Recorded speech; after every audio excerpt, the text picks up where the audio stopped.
Hi guys, welcome back with me again in this channel. On today's tutorial, I'm going to show you how you can clean up the cache files in the CapCut PC. So in here, I've already opened my CapCut PC, and to clear up the cache file, you don't need to open the projects. You just need to go to the settings on the CapCut homepage in here.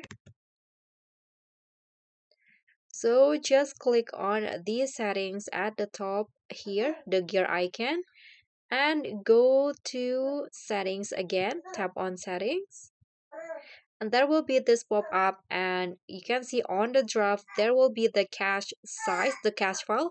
So currently this is my cache file, and to clean up you can just click on the trash icon here.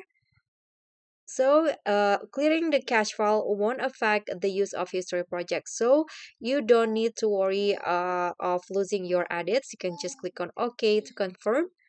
Now CapCut will removing the cache file, and you can just wait until it's done. After that, you can click on save at the bottom.